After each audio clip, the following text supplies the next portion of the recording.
Alright, what's up, guys? We are back and we're on to week 2. So, last week I went over my week 1 matchups. I'm going to be doing the same thing for week 2. As you guys can see, I'm going to be starting with the Bengals and Browns, the Thursday night game. And we're going to make our way all the way down here to, I believe it's the Saints at the Raiders. So, some thoughts about week 1. A lot of people let us down. And 2 of them are actually in this game. So that would be Joe Mixon and Nick Chubb, 2 of the guys who let us down. So hopefully those guys can bounce back. On top of that, we don't want to overreact to week 1. There was a lot of injuries. A lot of the guys did really, really well. And one thing you guys are going to see me talk about and show a lot, this is my 2020 stat sheet. So I do a stat sheet every year, which is when I combine all the stats and I lay them out in a nice orderly fashion.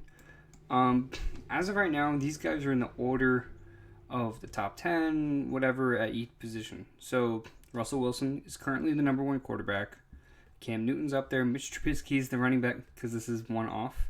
You got to take it down one. So Mitch Trubisky is the 7th ranked running back right now. Quarterback, sorry. And so that's pretty interesting. Patrick Mahomes is all the way down here at 14. And then if we go to running backs, we see Josh Jacobs. Naheem Hines is the running back 4. Malcolm Brown, the running back 5. So a lot of this isn't set in stone, obviously. And a lot of these players, like Joe Mixon, one of my favorite guys, poor guy, had a pretty weak outing for week 1. And my computer is just being way too slow right now. So we'll see if it even works. Point being, it's good to see that, like Robbie Anderson, who we really think is going to finish as a wide receiver 6. It's a little ridiculous. Marquise Valdez-Scantling is a wide receiver 12. Russell Gage is up there. Logan Thomas, the tight end 7, which could actually happen if he stays involved. He had 8 targets. And the cool thing about this too is you can kind of organize it.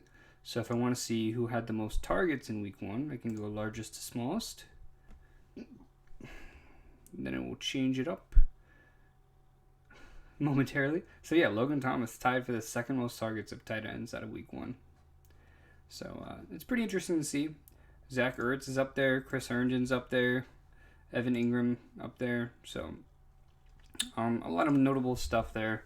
But without further ado, point being of that is you just really don't want to overreact to an extent of value Robbie Anderson as a wide receiver 1. He had a good week 1, but I'm not expecting that to continue. He's a boom or bust guy, and he happened to start off on a boom. So that being said, I'm going to get into the first matchup here, which is Cleveland hosting the Cincinnati Bengals. I'm recording on Wednesday. Hopefully nothing drastic happens by the time tomorrow's game. But as of right now, the Browns are hosting the Bengals. This is Joe Burrow against Baker Mayfield. They're advertising it as number 1 overall pick versus number 1 overall pick. If I had to choose between these 2 quarterbacks to start in this game, part of me wants to choose Joe Burrow, but I don't know. It's tough because Baker wasn't able to do anything last week, but that's not really his fault. He's going against the Ravens. I think their offensive lineman got hurt, Jedrick Wills, so we'll see how his health holds up for this game. But overall, quarterback-wise, I think these guys are both streamable. Joe Burrow, I think he's on the up and coming, and Baker Mayfield, obviously it's a decent matchup, so if you need to, you can start him in this game. Running backs, Browns, I actually did post my running back snaps just a few minutes before I started this episode here. And one of the things we saw is that Kareem Hunt had 49% of the snaps and Nick Chubb had 48% of the snaps. So Kareem Hunt was the guy in this backfield at the end of the game. But if you look at the game, it was all Chubb in the first half. And then the second half, it seemed to be all Hunt when they were playing from behind. So Chubb had no targets. Chubb was not involved in the passing game at all. Hunt was. So depending on game script, I think that's how we're going to see this backfield shake out. But even if it's a bad game script, I think Chubb can still have his good games. right? Like against the Ravens, I think he had 10 rushes for 60 yards or something like that. If this loads, maybe we can see it. But like I said, my computer is pretty crap. Yeah, okay. Well, that takes 18 minutes to load. Okay. See, Hunt's over here. So, where's Chubb?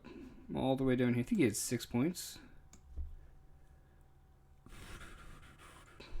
As I'm doing that, you guys can take a look. Oh, you can't even really see. I'm sorry. I forgot my head is in the bottom over here. So, Nick Chubb, he had 5 points, 5.6 points.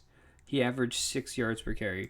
So when they were giving him the ball, I think it was 10 rushes for 60 yards. He still did fine. And with Kevin Stefanski's first ever game as a head coach, I think they can improve. And in the next rematch with the Ravens, I'll bet Nick Chubb does 10 times better. So, but as far as this game, Nick Chubb definitely startable. Kareem Hunt, I think he's startable too. I'd put Hunt as more of like a flex option. The wide receivers here, I want to say it's a bounce back for OBJ. I want to say it's a better game for Jarvis Landry, but until I wholeheartedly believe that, I think this could sneakily be a high-scoring game. I'm not sure what the over-under is on this game. I think it was like 44 or something. I didn't really check.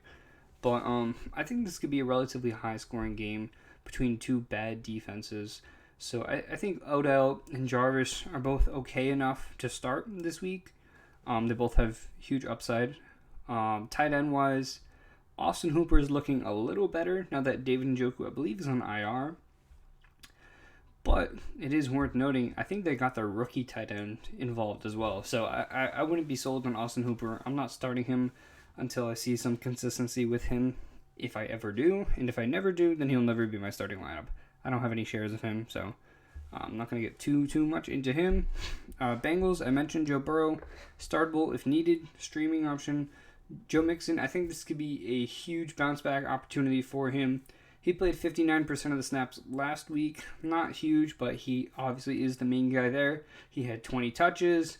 He had an unlucky fumble, which I think before that fumble, it was like 500 carries where he didn't fumble. So not a good season debut for Joe Mixon, but I'm expecting a big bounce back here against the Browns, who aren't the best run defense in the NFL right now. So I think Joe Burrow and Nick Chubb have a good chance at a bounce back. I am starting both of them. Wide receivers, AJ Green seemed to be the main guy. And I hate to go back and keep referencing this sheet just because as I'm running OBS and I have Internet Explorer open, apparently that's just way too much for my computer. But from what I know, AJ Green seemed to be the guy in terms of where Joe Burrow was looking with the ball. If this ever scrolls down, and I hope this is not messing up my computer right now. Oh, this is not messing up the recording. Alright, this is the last time I'm going to reference this. Oh, here he is. He's coming up. He's coming up. Slowly. Okay, so AJ Green has 9 targets. I'm not sure if it's showing for you guys because I know my head might be in the way. But AJ Green had 51 yards, 5 catches for 51 yards. He had 9 targets. I know Tyler Boyd. Oh, that's Tyler Boyd. No, okay. Alright, I'm not going back to that sheet anymore while I'm recording. But point being, Tyler Boyd led the team in targets in the second half. But overall, AJ Green did have 9 targets, so that's pretty big. I would start AJ Green. I would also start Tyler Boyd in PPR as a flex option. Like I mentioned with the Browns, this could be a surprisingly high-scoring game. So I'm okay with like bounce back for Odell Beckham, Jarvis Landry, AJ Green, Tyler Boyd, and no Bengals tight end I'm really interested in. So I hope that helps out with the Thursday night game. Let's move on to some of the other games here. As always, you're going to start your studs, and I think this game, Derrick Henry should be started in every format. I don't care what kind of league you play. I don't care if you're starting running backs or Saquon Barkley and Christian McCaffrey. Put Derrick Henry in your flex. Like, you have to find a way to put him in your lineup this week. He's going against the Jaguars, who were surprisingly pretty decent last week as a whole, but they're still a very young defense. It's still a very bad defense, and they don't have experience against going a guy like Derrick Henry. So, Derrick Henry did have over 100 yards last week, but they did have to rush him, I think it was like over 30 times. And they probably won't need to rush him that much in this game. But he's definitely going to hit over 100 yards at some point. They're playing at home. They're going to have a positive game script. So I think Derrick Henry, obviously, huge game for him. I want to say this is a bounce back game for A.J. Brown. I really do. And it's not the matchup that scares me. It's the fact that if the Jaguars don't keep up, which I honestly think they could, but if they do not keep up, this is just going to be the Derrick Henry show. Ryan Tannehill's not going to have to throw the ball all that much. And A.J. Brown kind of got locked down a little bit by A.J. Boye. He got hurt. A.J. Brown started getting more involved. No one in the Jaguars defense scares me. So I am starting A.J. Brown because I do fully believe that Gardner Minshew and the Jaguars are going to be able to keep up with this Titans offense. It's going to be a back and forth thing. Maybe it'll be a high scoring game. Who knows?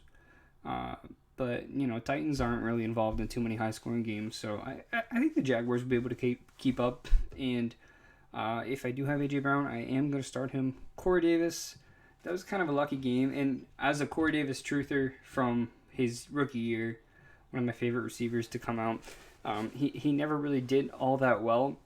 He had good moments, and I think that was one of his good moments, unfortunately. So I wouldn't expect that 100-yard game again this week.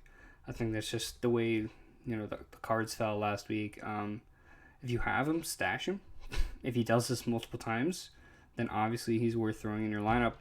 But we don't want to overreact from week one. I don't want to call him a wide receiver one because he's not. So just keep him on your bench. Tight ends, Jonnu Smith. Like, if the Jaguars can keep up, I think this could be another good game for Jonnu, too. He had a touchdown last week. They even get him involved as a runner sometimes, so that's pretty interesting.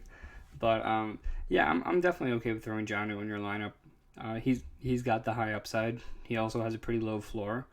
But like I said, if the Jaguars can keep up, this could be a good game. Ryan Tannehill, I'd start him. I'd consider him a streamer. I wouldn't... like I said, he may not even have to do much if this is just the Derrick Henry show. As far as the Jaguars, I am going to start Gardner Minshew. I think everybody had pretty low expectations last week when he went into Indianapolis, but he did very, very well. I think he completed like over 80% of his passes, and I'm not going to go back to the sheet to check because that thing is too damn slow. But Gardner Minshew did very, very well, and I think, you got to build off of that. I think he's got plenty of weapons now at his disposal, and he'll do fine. So I'm fine with Gardner Minshew. Running back-wise, James Robinson. He played 68% of the snaps. He had, I believe, it was about 10 points. This is an undrafted free agent rookie in his first ever NFL game, not having... I don't think he really had any first-team snaps or first-team reps over the course of the offseason. So this guy just kind of came out of nowhere, and he looked good. I think he had over close to 5 yards per carry, and he carried the load for this team, and he'll continue to do that. I think his role can only expand. So I think James Robinson definitely deserves like running back 3 flex consideration, and just know his ceiling is that much higher. Because if he scores, I mean, he could be a running back 2 or higher. So James Robinson, I'm okay with starting him. Wide receiver wise, DJ Shark kind of had a low target week. Keelan Cole ended up being the guy, and that's happened before. Keelan Cole has just come in and taken a whole bunch of targets for no reason. It's kind of like Corey Davis. Keelan Cole is the Corey Davis of the Jaguars. Like, he's had good moments, and he's had potential, but he's not every week kind of guy. So I would expect DJ Chark, he's going to be the main guy when he gets into the red zone, and we saw that. He got a touchdown last week. It saved his week. But I'm still starting DJ Chark confidently. Laviska Shenault, he did have a touchdown last week. But again, he's a rookie. His involvement was so-so. He's going to be involved as a runner a little bit. I want to see more. I want to see more of Laviska before he's an every week flex play. If you're desperate, he could be one. But at the same time, I'm not. If you can afford to sit him and let him earn a bigger role and see how big of a role he has as the weeks go on, then do that. And Tight ends, Tyler Eifert, James O'Shaughnessy didn't really have much involvement last week, so I'm not really expecting too much next week. So let's go down to this game here. We have the Panthers going into Tampa. I'm a Patriots fan, so seeing Tom Brady not do all that well, I don't know how I feel. I have mixed feelings because I want him to succeed, but then like part of me is like, if he doesn't, like, I don't know, how good is Bill Belichick at that point if Tom Brady can't succeed in a better offense? So I don't know. That's just my little rant or whatever. Not really rant, whatever. Point being, Buccaneers hosting the Panthers. Buccaneers, it could be a bounce back game for Tom Brady. Probably definitely mad after the first game. Mike Evans should be healthier.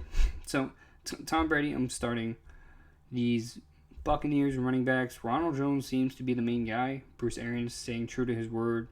Although it was the first ever week Leonard Fournette was in that offense. With another week, maybe he can get more and more involved. So,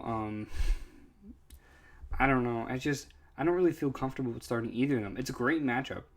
If anything, I think Ronald Jones might be flex worthy until proven otherwise. But Leonard Fournette is not someone I want to put into my lineups. Like, I want to see... You want to see it before it happens. I know it's about taking risks, but at the same time, like, if you haven't seen any benefit at all, what's the point of taking the risk? So, we haven't seen anything from Fournette. I think he had 5 carries for 5 yards. So, he didn't really do much with the touches he got last game. Wide receivers, Chris Godwin ended up being fine. Mike Evans caught a touchdown, but it was a really bad matchup for Evans. I mean, he was lined up against Marshawn Lattimore. He had a really serious hamstring injury. He was kind of doubtful at first, and they bumped him up to questionable. So, a little healthier. I think he's going to be just fine against the Panthers. He's got a great track record against them. So, I'm definitely fine with... I'm starting Mike Evans. I'm starting Chris Godwin. Scotty Miller came out of nowhere and had a huge involvement. And I think that's my worry with Tom Brady, because with the Patriots offense, we would see Tom Brady spreading the ball a lot. And obviously, because he's only been in New England, your thought is, okay, it's a New England thing. You know, maybe we don't know if it's a Tom Brady thing, maybe it's a New England thing. But he comes to the Bucs, Scotty Miller's getting the ball. The running backs are getting involved. Both wide receivers, Chris Godwin and Mike Evans. Cameron Brate, O.J. Howard gets a touchdown. Rob Gronkowski so he's spreading the ball a lot in Tampa. So it's a little concerning, and it makes any of the Buccaneers tight ends unstartable. O.J. Howard had the touchdown last week. It could be Cameron Brate this week. It could be Gronk this week. And then Scotty Miller, like I said, came out of nowhere. I think he had like 5 catches for 75 yards. So, and by the way, I'm not trusting Scotty Miller with Mike Evans healthy. I think that played a big part in Scotty Miller getting the work that he did. But, yeah, so not looking to start any of these tight ends. I'll start both the wide receivers. Ronald Jones is like a flex option as of right now. Tom Brady, I'm starting. As for the Panthers, I mean, Teddy Bridgewater had a pretty impressive week 1. I'll start him. You know, I don't think this is an amazing matchup for him. I don't think it's a great matchup for him. But I think he's definitely startable in this game. Christian McCaffrey, you can't sit him. He's played 97% of the snaps. Nothing's changed for him. Wide receiver-wise, I mean, Robbie Anderson had that big week 1. He continues to be a boom or bust play. Against the Buccaneers, could he boom? Maybe, but what I'm thinking is the Buccaneers have a very good pass rush with Shaq Barrett, and I think they have Sue on that line, as well as Vita Vea and some other guys too, Jason Pierre-Paul. So they have a good pass rush. And last week against New Orleans, they weren't really able to get too much done because New Orleans has that great offensive line. But against the Panthers, we could see Teddy be under a lot of pressure. He's going to want to get the ball out quickly. He may not have time for Robbie to stretch down the field and get open. So I think we're going to see more dump-offs to Christian McCaffrey, maybe more to Curtis Samuel in the middle. DJ Moore, I'm sure, is going to get more involved. DJ Moore also had 9 targets last week. So I have a lot of people concerned about him. Moore played more snaps than any other wide receiver. He had 9 targets. He just got unlucky and wasn't able to bring them all down. But I think this is a good bounce back opportunity for him. So I'm starting DJ Moore. I'm a little weary about Robbie Anderson. I don't think it's the greatest matchup for him. Tight end wise, not really anyone you could start. So I hope that covers that. And also this week, what year and week? Why is that messing me up so much?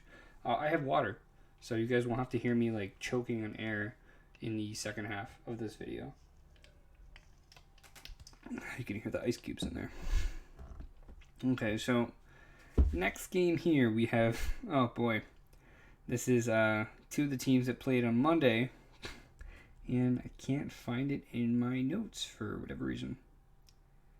Where is it? Pittsburgh versus Denver. Here we go. So there's one thing we learned Monday. Do not start. Like, you really don't want to start any of the running backs going against the Steelers defense. I mean, they held Saquon to less than 1 yard per carry. I think he had like 12, 13 carries and he had like 6 yards. So ideally, you do not want to start running backs against the Steelers. For the Broncos, Drew Lock, he did okay last week. He didn't really score a bunch of fantasy points. This is not the time to test him and throw him in your lineup. I would not start Drew Lock by any means this week. Melvin Gordon, Phillip Lindsay is going to be gone, but I think Royce Freeman, as we saw, is just going to come in and play Phillip Lindsay's role. So I don't know, like, Gordon may see more of the snaps, like 60, 70% of the snaps, but he's not going to be able to get anything done on the ground. No guarantee he gets anything through the air. And the Broncos going to get close enough for him to get a goal line carry. So I have serious doubts about Melvin Gordon this week after watching Saquon go for a total of 6 yards on Monday. If he's involved in the receiving game, he could be okay. But my expectations for Gordon have just shot straight down for this matchup. So if you have another option, I would go that route. If you don't, he is going to be the main guy in this backfield. He could get some receiving work. He could be okay. If he gets a lucky touchdown, he can get you through the week. But I'm just, if you have another option, just put them in there, please. Wide receiver wise, Darius Slayton was able to have a big game. So I'm not too worried about these wide receivers. I think if anything, they'll be playing catch up. So Jerry Jeudy, with Courtland Sutton active, I want to hold Jeudy for a little bit. I don't want to start him, throw him in my lineup. But if Sutton's active, I'm worried about the AC joint sprain. I don't know how healthy he's going to be.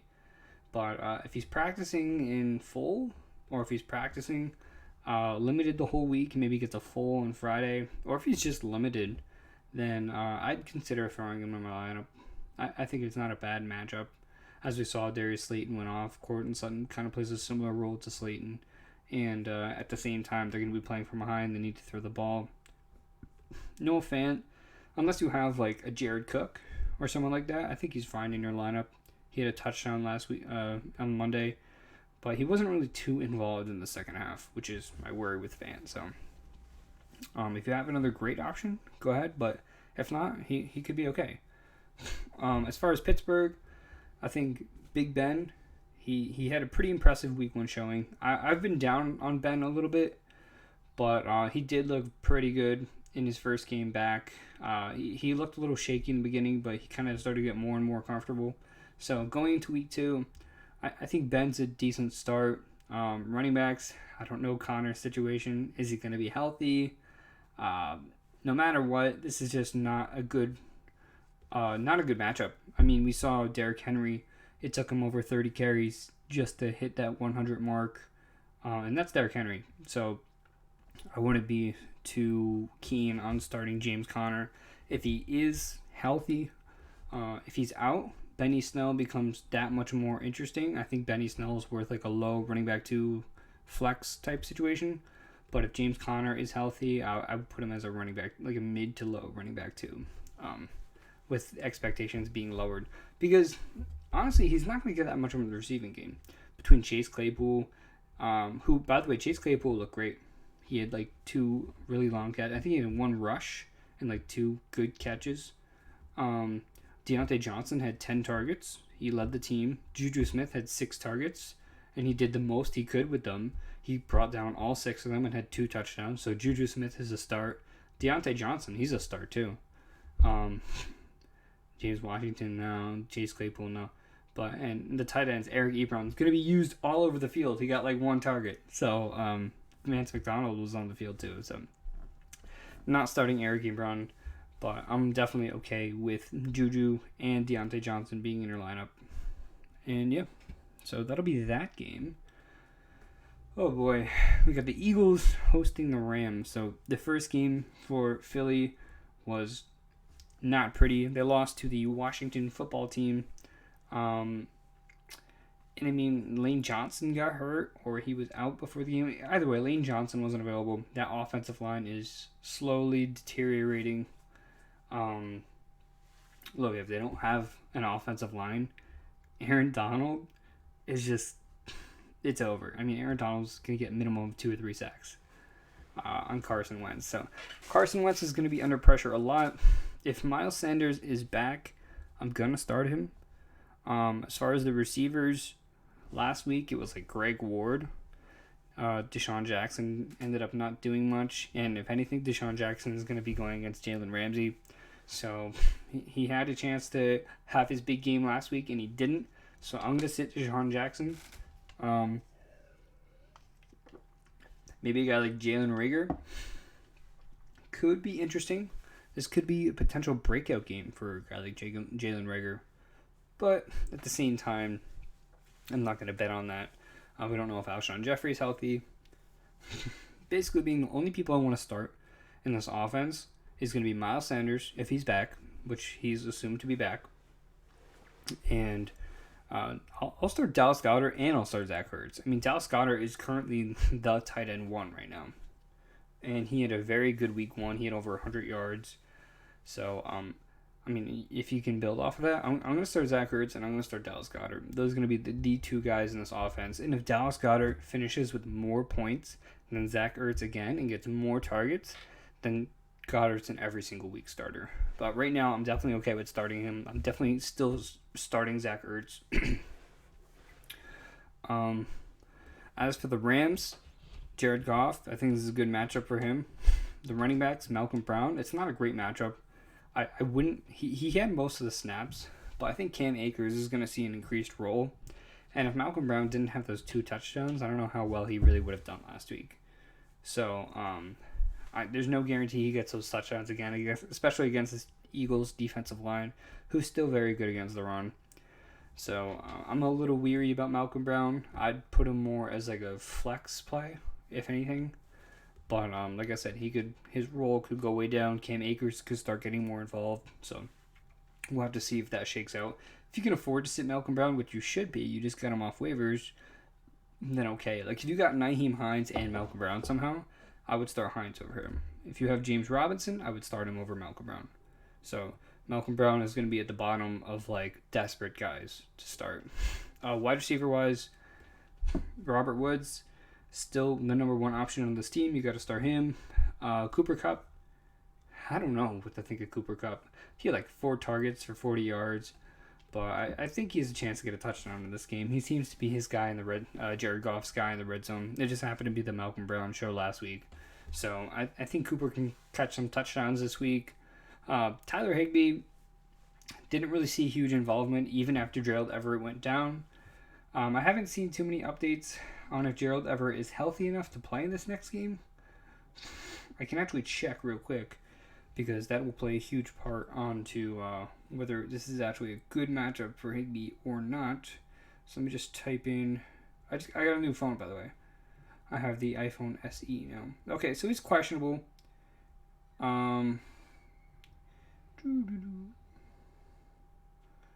With no significant. Okay, so Sean McVay is saying they have no significant injuries on the team. It seems like Gerald Everett's fine. He'll be in line to play this week. So it makes me a little weary about Tyler Higbee. If you have a Jared Cook, Dallas Goedert, I'd probably start over him. Zach Ertz, I'll start over him. And I usually put the rankings for each week on my website, so you guys will be able to see where I have Tyler Higbee and that perspective. So on this next game here, if you guys want to see a murder, we have the 49ers and the Jets. So this is just going to be pretty ugly for the Jets. They had a really bad week 1. Le'Veon Bell's hurt. He's going to be out about 3 weeks. So on the 3-week IR, and he'll come back after, and he'll be fine. But don't start a Jets running back. Just don't. I don't care if it's Frank Gore. I don't care if it's Josh Adams. I don't care if it's LaMichael Perrine. Just don't. It's not worth it. Simple as that. Don't start Sam Darnold. It's not worth it. Simple as that. Wide receivers. I'm only starting Jamison Crowder, and I think Jamison Crowder is actually a very good start. He'll get like 10 dump offs in this game, especially with Le'Veon Bell out, who is one of the other guys who can really pose a threat to Jamison Crowder getting those short passes. So I think I would not be surprised to see Crowder get 10 catches in this game, even if he takes it for 50 yards or whatever it ends up being. If he takes 10 catches for 50 yards, it's a 15-point week. If he scores a touchdown like he did last week, he puts him over the top. So I'm definitely fine with starting Jamison Crowder. I'm also okay with starting Chris Herndon, who I believe had 6 catches last week. He hauled in 6 out of 7 catches. He could see an increased role going forward. I think it's really those are the only 2 guys I want or trust in this San Francisco offense. This New York Jets offense playing from behind. As far as San Francisco, Jimmy G could be an okay start. Nothing exciting with him, especially with no wide receivers healthy. Running back wise, Raheem Mostert was the guy last week with 60% of the snaps, largely in part because Tevin Coleman has that sickle cell disease, and he didn't really do too well with air quality in San Francisco. They're going to be playing in New York, where we have great air quality. New Jersey, actually, we have great air quality here right now. So, that being said, Tevin Coleman could be more involved this week. But, I mean, if you're going to build off of last week, I think Raheem Mostert's fine to start, which pains me to say. But as of right now, he is the guy. The hot hand could change at any moment. We saw Jerick McKinnon in his first game after 2 years catch a touchdown. So maybe Jerick McKinnon starts to become more involved in the receiving game. So we'll see. We'll have to see how this backfield shakes out. But as of right now, Raheem Mostert seems to be the hot hand. So I'll lean on him for now. Wide receivers, this could be Brandon Ayuk's debut. Who cares? He's coming off injury. The ball is going to be spread.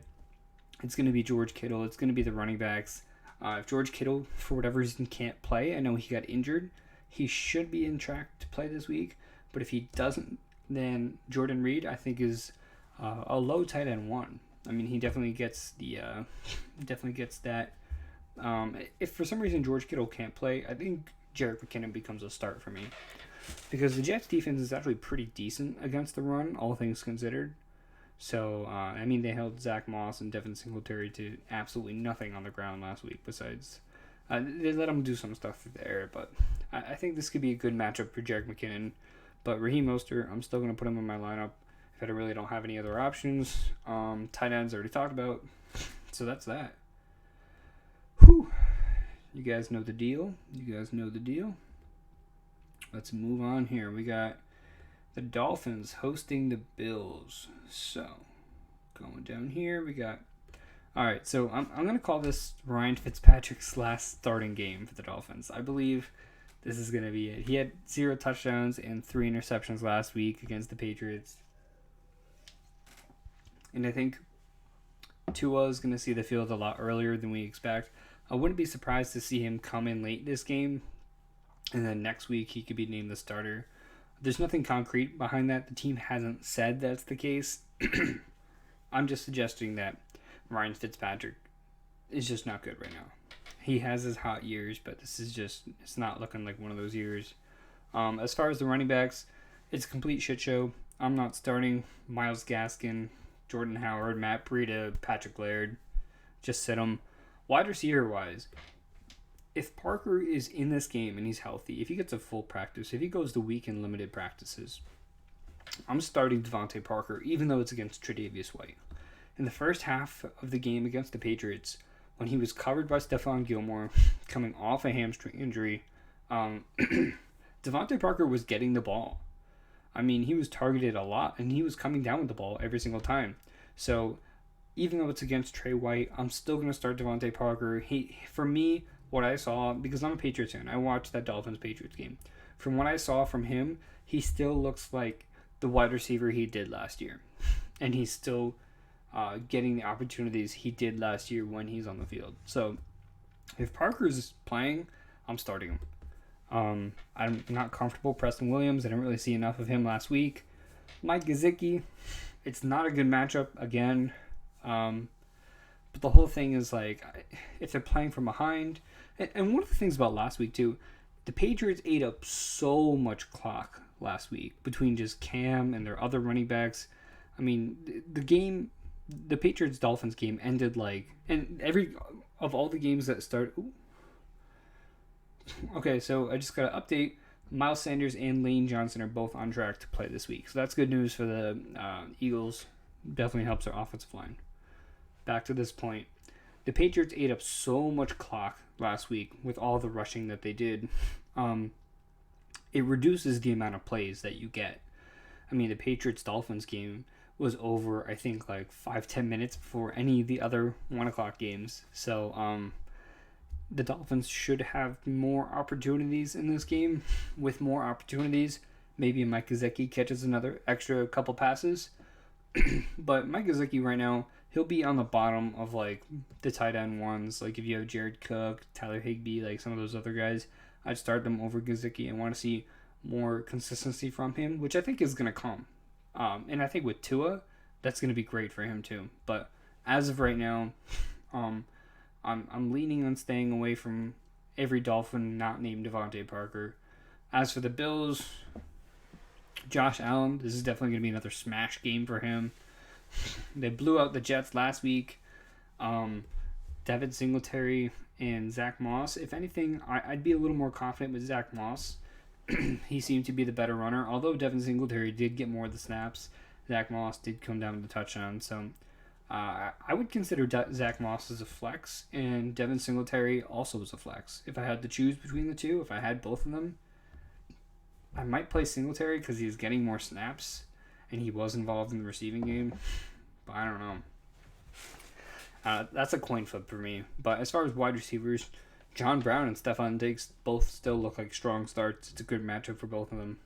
So I'm okay with starting them. Yeah, I'm not really interested in Dawson Knox.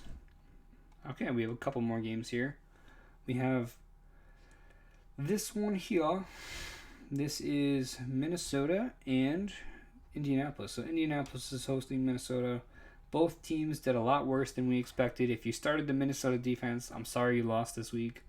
But I'm sorry you lost last week more so. But yeah, I'm not starting the Minnesota defense ever again. The Colts, on the other hand, Marlon Mack out for the year with an Achilles tear. Phillip Rivers actually threw for over 300 yards last week. So I think Phillip Rivers can be a decent streaming option going into the Vikings, who just, as we saw, Aaron Rodgers tore them up last week. Running back wise, Jonathan Taylor with Marlon Mack out. He's an every week start. Nyheim Hines, this could be a closer game. I think he leads the all running backs with 8 receptions right now. So I think Nyheim Hines is still a very strong start in PPR. I'd consider a low running back 2 flex play. A very good flex play in PPR, more so, for Nyheim Hines.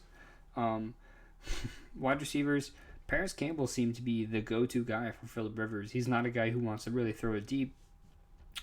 But I still have some faith in T.Y. Hilton. I want to see, while he's healthy, I want to see him get the ball more. And I think he very well could in a game like this. So I'll start T.Y. this week. I think Paris Campbell is worth the flex play. Tight ends, Jack Doyle, maybe. He wasn't really as involved as a lot of people hoped last week. So might be avoiding the Jack Doyle situation. I don't know if you guys saw that. I just splashed my face with water. That's how my day's going. Vikings here. Kirk Cousins, this could be a decent start. I mean, I don't think anyone was ever excited to start Kirk Cousins. As far as the running backs, Dalvin Cook is the main guy, but I have concerns with Alexander Mattison. So, what I mean by this, right? In this offseason, Alexander Mattison was getting some first team reps with Dalvin Cook. That was because the Vikings didn't know if Dalvin Cook was going to hold out or not. And obviously, when you're transitioning to Gary Kubiak's scheme, although similar, you want to make sure all your starters are familiar with the playbook and everything. So, and getting that chemistry down with the offense. So having Alexander Madison filter in with the first team, did he earn a role on this offense? Did he earn the right to split carries with Dalvin Cook? Or is it because Dalvin Cook's going to get more and more involved as time goes on? I'm not on the boat of Dalvin Cook being injury prone. I don't believe he's injury prone. But the longevity of running backs in the NFL, in today's NFL, is a lot shorter than what it was 10, 15, 20 years ago. So they just signed Dalvin Cook to a long-term contract. If you want him to last for the entirety of that contract, if you want to get your money's worth, you got to keep this guy fresh. If you're going to give him the workload he had last year, he's not going to last as long. He has a higher chance of getting hurt that way. So I don't think Alexander Madison goes away, but I think Dalvin Cook can still be a low-end running back one.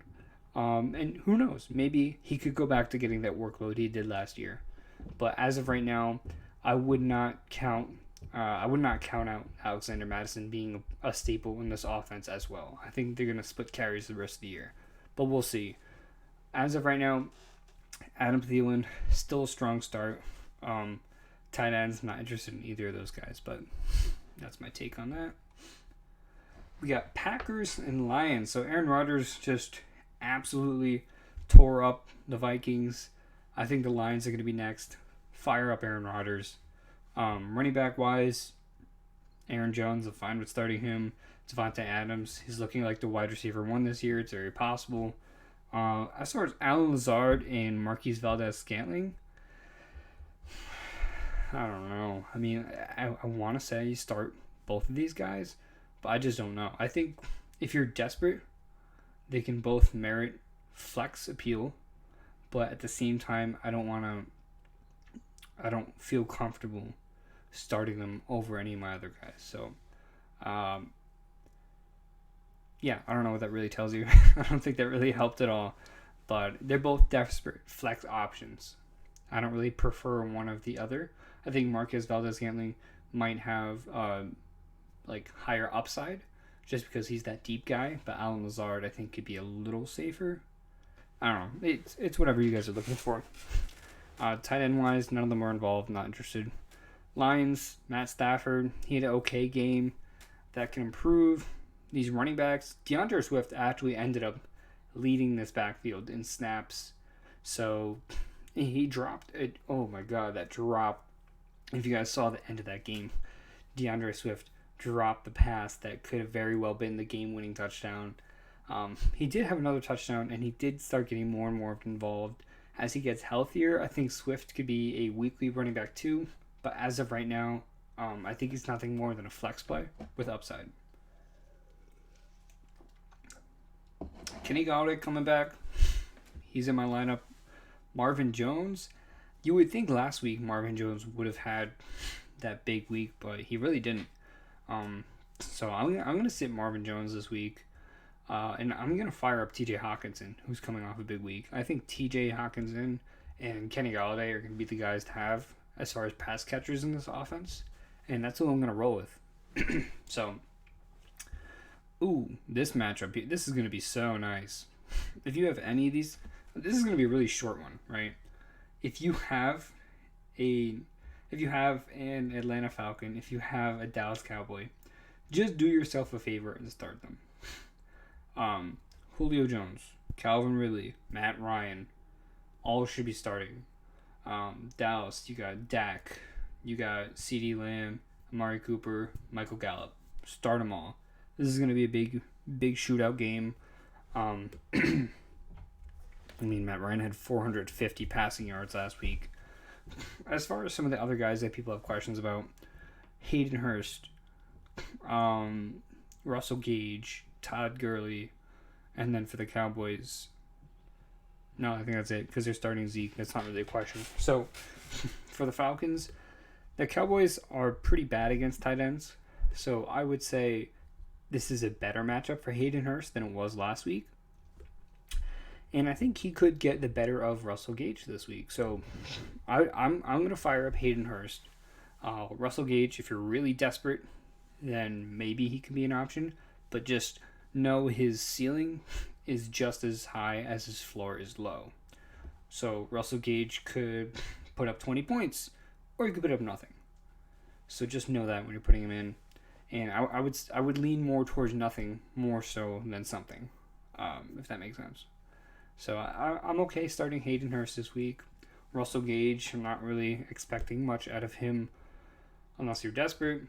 Todd Gurley, he had less than 50% of the snaps last week when the Falcons tried to run the ball early, but they just really couldn't do all that much, and they ended up passing it. And when they were passing it, Todd Gurley wasn't really on the field all that much. It could be familiarity with the offense that he's getting used to. It could be his knee was bothering him, although I haven't seen any of that come out, that his knee was bothering him. But if they get near the goal line, 10 out of 10 times it's going to be Todd Gurley. And if he gets that early work, then he could still do something on the ground. So I would classify Todd Gurley as a low-end running back 2, and I wouldn't put him any higher than that. So I'd start Jonathan Taylor over him, some other guys. And like I said, I'll have a list on my website so you guys can see who I'd start over who. This game here, we got Giants going to Chicago. As for the Bears, Mitch Trubisky could be another good streaming option this week. He had 3 passing touchdowns last week. He did fine. I think Mitch Trubisky, as I talked about before, he's currently the quarterback 7. So I'm okay with starting Mitch Trubisky as a streaming option this week if you need to. David Montgomery, Tariq Cohen. Tariq Cohen still seems to be the guy in this backfield. Maybe David Montgomery wasn't 100% healthy. Maybe that could change this week, but it just seems like David Montgomery is too touchdown dependent. It's possible he scores. I'm not ruling that out. But I would label Montgomery a flex play. I wouldn't really put him too much past that. Allen Robinson, Anthony Miller, I think they're both fine starts. As they pass the ball more and more, we see Anthony Miller stay consistent, which is nice. Jimmy Graham, I think, caught 1 or 2. I think he caught a lucky touchdown last week. I'm not buying into that. I'm not buying into Jimmy Graham being the next thing on the Bears, so not sold on that. As far as the Giants, bounce back game from Saquon. If you can't get more than 6 yards against this Bears team, then we're in trouble. And then you got to throw away your draft. But no, I mean, this is a pretty good matchup for Daniel Jones. Good matchup for Saquon Barkley. Wide receiver wise, Darius Slayton, if he's going to build off of last week, I think now is the time to throw him back in your lineup as a flex play. Sterling Shepard could also be flex worthy. Golden Tate, I would put more towards the side. But Evan Ingram, I think he had 7 targets last week. He only brought down 2 or 3. 1, 2, 3, something like that. So I think Evan Ingram is going to be the focal point of this offense when, as he's healthy. So I'm expecting a bounce back game from a lot of these Giants players. You can't really take much away from that Steelers game last week, other than what Darius Slayton was able to do. Darius Slayton played very, very well, and he's going to be weekly flex play from now on. So, moving on to this Washington football team against the Arizona Cardinals. So, you're starting Kyler. Great matchup for Kyler. Kenyon Drake, Chase Edmonds split. Edmonds is a little involved in the receiving game, but I think Drake is just as explosive, and he still played over 60% of the snaps, and he was still very much involved in the offense. So I'm not worried about Drake. This is a good matchup for Drake. He'll be fine this week. He got a touchdown last week. Edmonds, I wouldn't say he has flex appeal. He's still more of a stash to me because I don't know if he's really going to stay consistent. But, hey, if he gets another touchdown this week, then it'll be worth monitoring. Wide receivers, DeAndre Hopkins just seems like the only wide receiver you can really trust right now. Christian Kirk and Larry Fitzgerald didn't really do much. For those who said DeAndre Hopkins wouldn't have the target share, where are you? Where are you hiding? DeAndre Hopkins is fine. As for the Washington football team, if you're desperate for a streaming option, maybe Dwayne Haskins could be okay in this game. He seemed to look pretty sharp last week, and he's only going to get better. The running backs, I'm not looking to start any of these running backs. Not because it's a bad matchup. I just want to see how this shakes out. Antonio Gibson had 26% of the snaps. That was behind Peyton Barber, who seemed to be the goal line back, behind J.D. McKissick, who seemed to be their go-to passing down back. So I'm gonna hold Antonio Gibson on my bench for now. This could be a huge bounce back game for Terry McLaurin. Steven Sims, I'm not too keen on. I would keep him on my bench. It's hard to trust any of these Washington receivers other than Terry McLaurin, who I think is going to have a really big week this week. As far as the tight ends, this is actually interesting. Logan Thomas, who I talked about before, I think he had 8 targets. Did I read that right? I said I wasn't going to go back to this, but he should be like right here. It should be right in the beginning, so it shouldn't have to... Come on, register. And yeah, so Logan Thomas had 8 targets. He has tied for the second most targets in the league. If you guys don't know his full story, just know he was the number 1 tight end prospect coming out of high school. And his college coach, I think it was at West Virginia Tech. Correct me if I'm wrong, I'm not sure. They talked him into playing quarterback. He was drafted by the Cardinals as a quarterback. He didn't really have much success. And then a couple years down the line, he switched back to tight end. He was signed immediately the next day to the Bills. He had flashes with the Bills. Last year, he was with the Lions, and he had, I believe, a touchdown or 2, and he looked good when he was on the field. The Washington football team signs him. He's amazing in camp. He beats out everyone. He looks like his former self from high school and, like the number 1 tight end prospect in the league. And he had a couple great plays last week. I watched some of the Washington game, and Logan Thomas looked very, very good. And the reason I'm bringing this up, as you know, the Cardinals were abysmal against tight ends last year. So I don't think too much has really changed for them. Logan Thomas could sneakily have a very good game. He's going to be my sleeper start of the week. I guess this new thing I just invented. So my sleeper start of the week, I'm going to say Logan Thomas is going to get the job done. So if you're really desperate for a tight end option, I'd throw him in. Let him do well. So next game here, we got the Chargers and the Chiefs. Just as I called, I'm saying this is going to be Ryan Fitzpatrick's last week. I'm going to say this is going to be Tyrod Taylor's last week. And I don't even have to talk about Kansas City at this point, do I? I mean, you're starting Patrick Mahomes, you're starting Clyde Edwards-Helaire, you're starting Tyreek Hill, you're starting Travis Kelce. I'm not starting Sammy Watkins. So that just gets the Chiefs out of the way.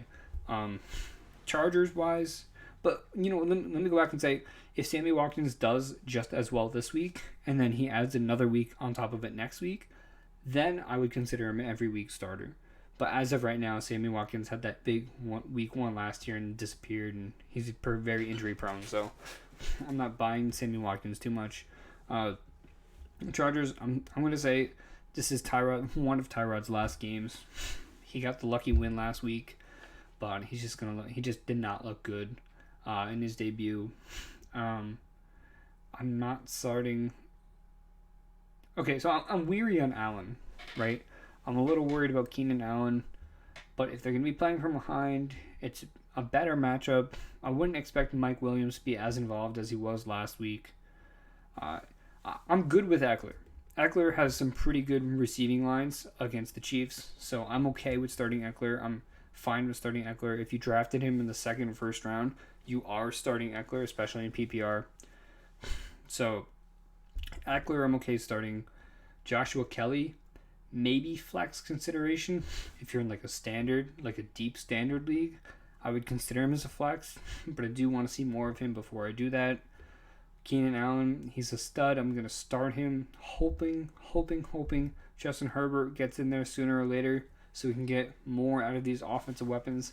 And Hunter Henry seemed to be the go-to guy for Tyrod Taylor. So Hunter Henry's a start as well. We got a couple more games here. We're getting towards the end. If you guys are watching still, subscribe, leave a like. And if there's anything you guys want me to talk about next week, let me know.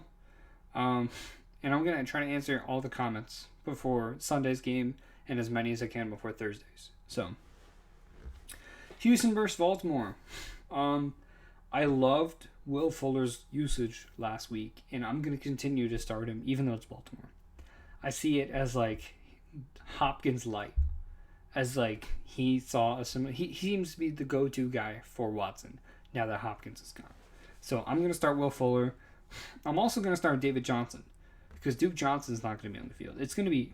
I think David Johnson. He played 80% of the snaps last week. He could easily see 85 to 90% of the snaps this week with Duke Johnson being out. So, David Johnson's a start. Will Fuller, I'm going to start him. I am going to play it on the careful side with Brandon Cooks. My expectations aren't too high. I know he was injured last week, so he should be healthy going to this week, but at the same time, doesn't have that chemistry with Watson. And if any of those outside receivers sees targets, it's going to be Fuller. So, I'm going to stay away from Cooks. As far as the Ravens, obviously Lamar you're starting. Obviously Mark Andrews are starting. Marquise Brown, I think, has a great matchup. I think you can start him again. Running back wise, I want to start Mark Ingram and I want to start J.K. Dobbins. I just don't think I can. J.K. Dobbins led this backfield in snaps, but like, it's just hard to trust either of these guys on a weekly basis. So, although it is a good match, we saw Clyde go rampant on the Texans last week. If I'm picking one of J.K. or Mark Ingram, because I know a lot of people do have both, I'm picking J.K. Dobbins. He ended up being the goal line back. He ended up out-snapping Mark Ingram.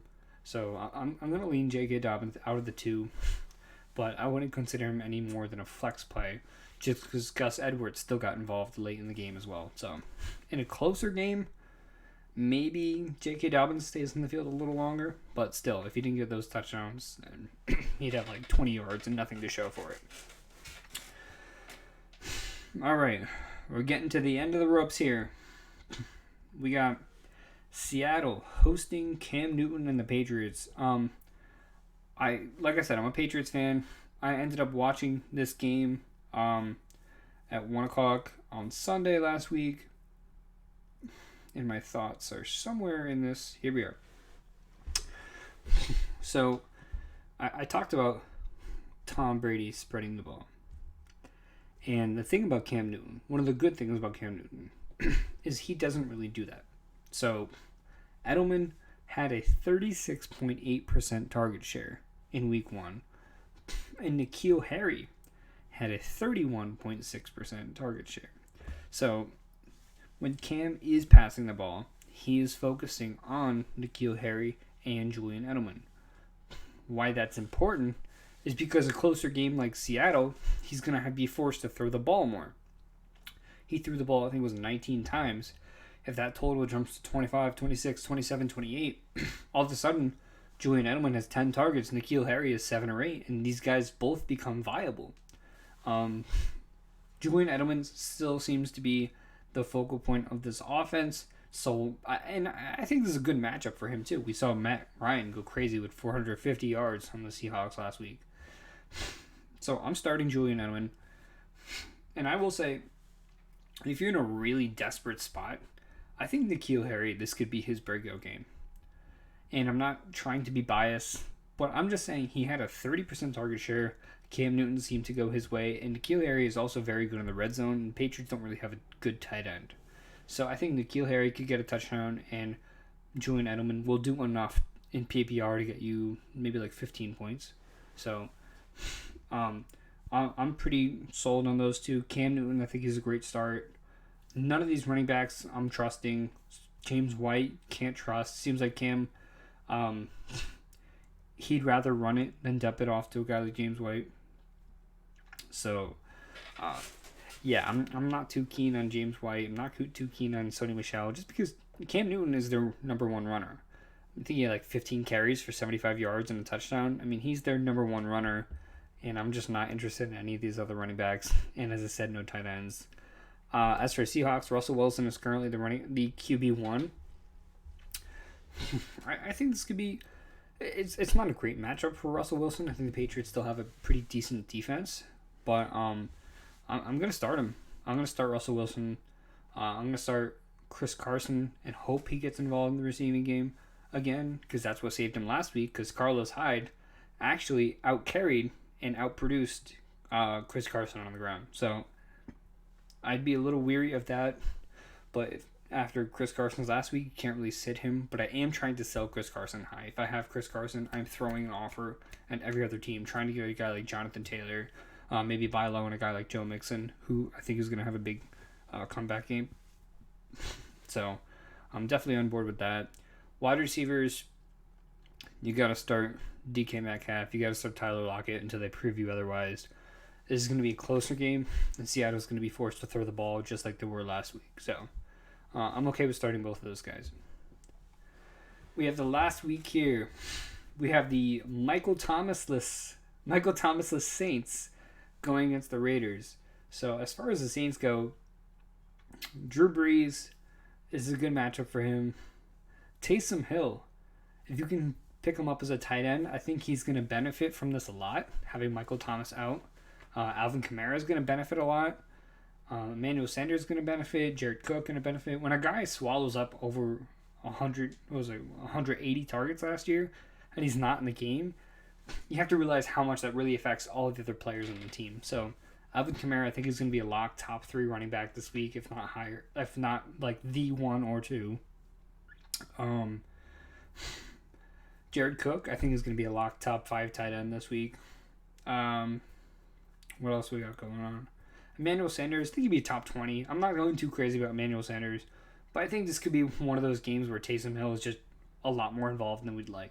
So, all those guys, if you have Jared Cook, he's definitely a start for me this week. As far as the Raiders, Josh Jacobs, after what he did last week, you cannot take him off your starting lineup. I'd be a lot more careful with a guy like Derek Carr. Henry Ruggs, I don't know how healthy he is, if I want to trust him in my lineup. Against Marshawn Lattimore, Darren Waller. I think the only guys you can really trust is Darren Waller and Josh Jacobs. So, not really trusting all that much more. And I think that's going to do it. Yeah, so that's going to do it for week 2. I hope you guys had a good week 1. And if you have any questions, leave them below. Subscribe if you're new to the channel, if you like my videos. And it'd be much appreciated. So, I want to thank you guys for being here, and I'm going to see you next time.